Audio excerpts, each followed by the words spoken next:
আমি তোমাকে কিছু বলতে চাই। বলো। তোমাকে একটা সত্যি কথা বলতে চাই। ঢাকাতে আমার একজন বয়ফ্রেন্ড আছে। ঢাকাতে আমার একজন বয়ফ্রেন্ড আছে। কি আছে? বয়ফ্রেন্ড? আমি এখানে আসার পর থেকে ওর সাথে আমার ঝামেলা হয়। আমি ভেবেছিলাম আমাদের সম্পর্কটা ঠিক হবে। পাগল হয়ে গেছে। আমি ওকে ভুলতে পারছিলাম না। এখন পারছো বলতে? কি বলতেছো এগুলা?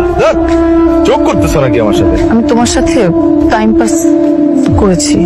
আমি ভেবেছিলাম তোমার আমার ব্রেকআপ হয়ে যাবে, কিন্তু আমি এটা বুঝি নাই যে আমার পুরো ফ্যামিলি তোমার আমার ব্যাপারে জেনে যাবে আর তারা এভাবে সবকিছু মেনে নিবে।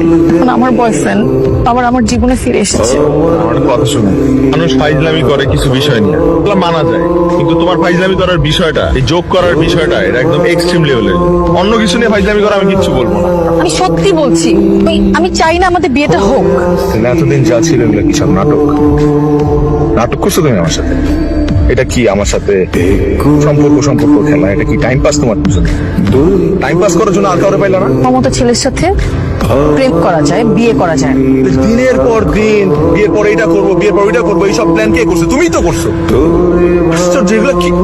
ঠিক আছে, আমি আবারও জিজ্ঞেস করতেছি, তোমার ঠান্ডা মাথায় জিজ্ঞেস করতেছি, তুমি এগুলো আমার সিরিয়াসলি বলতেছো না ফাইজলামি করতেছো? করতেছো না? বলো ফাইজলামি করতেছো? বলো না পিয়াসা, ফাইজলামি করতেছো? বলো। আমি ফাইজলামি করছি না। পিয়াসা, আমি আবারও জিজ্ঞেস করতেছি, তুমি এগুলো সিরিয়াসলি বলতেছো না ফান করতেছো? যা। আমি ফান করছি না।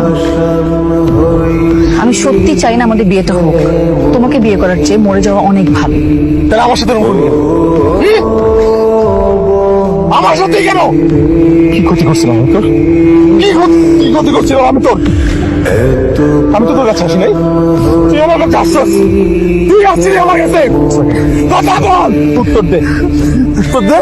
ওই কান্দস কেন? কান্দস কেন? সিনেমায় ভালো ভালো অভিনেত্রী অভিনেতাগুলা অভিনয় কেন করে না জানোস? কারণ তারা বাস্তব জীবন অভিনয় করে। তোর মতো অভিনেত্রীরা বাস্তব জীবন অভিনয় করে জীবন শেষ করে দেয়। আমার মতো ছেলে বাদ ফিরে গিয়ে বল যা যে তুই বিয়ে করবি না, আর এটাও বলিস যে তুই কত বড় একটা অমানুষ। বাবা আমাকে মেরে ফেলবে। তোমার পায়ে ধরি, তুমি আমাদের বিয়েটা আটকাও। আমি চাই না তোমার সাথে আমার বিয়েটা হোক। এই কি মনে হয় আমার? কি মনে হয় আমি ডাস্টবিনের ময়লা? হ্যাঁ, এই প্রথম আমার মাথা ক্র্যাক হয় নাই। কারণ তুই ব্যথাটা আমার কলিজায় দিছস, আমার মাথায় দিস না, আমার কলিজায় দিছস তুই ব্যথাটা। আমি তোর বাপরে গিয়ে বলতেছি যে আমি তোর বিয়ে করবো, আমি বলবো। আর দেখ আমার দিকে তাকা, এই চেহারাটা তুই জীবন আর দেখবি না, কারণ আমি এই শহর ছেড়ে চলে যেতেছি। কোনো অভিশাপ জীবন আমি, কারণ দোষটা পুরোপুরি আমার ছিল। আমি একটা ফাউল। তোর মতো একটা মেয়ে ভালোবাসি।